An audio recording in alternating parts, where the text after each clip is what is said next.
வணக்கம் சார், நான் ஏஆர்எம் ஆதில்.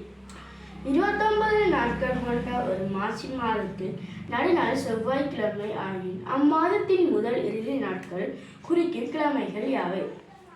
29 நாட்களை கொண்ட மாசி மாதம் ஒரு நெட்டாண்டு, அதாவது லீப் வருடத்தில் வரும்.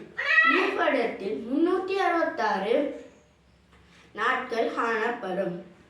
மாசி மாதம் என்பது பிப்ரவரி மாதத்தை குறிக்கும், அதாவது 2வது மாதம்.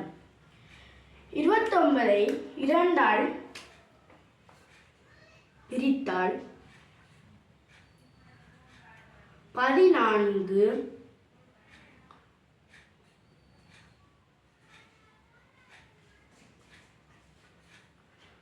மீதி 1 வரும். 14ஓடு 1 மீதியை கூட்டினால் 15 விடையாக வரும். 15 நடுநாள் என்றால் செவ்வாய்க்கிழமை 15ஆம் திகதி. 15ஆம் திகதி செவ்வாய்க்கிழமை என்றால் 7 கழித்தால் 8 1 முதலாம் திகதியும் செவ்வாய்க்கிழமையாக காணப்படும். ஆயின் அம்மாதத்தின் முதல் இறுதி நாட்கள் குறிக்கும் கிழமைகள் யாவை? முதலாம் திகதி செவ்வாய்க்கிழமை என்றால் 8ஆம் திகதி செவ்வாய்க்கிழமை, 15ஆம் திகதி செவ்வாய்க்கிழமை, 22ஆம் திகதி செவ்வாய்க்கிழமை, 29ஆம் திகதி செவ்வாய்க்கிழமை. முதல் நாளும் இறுதி நாளும் செவ்வாய்க்கிழமையை குறிக்கின்றது.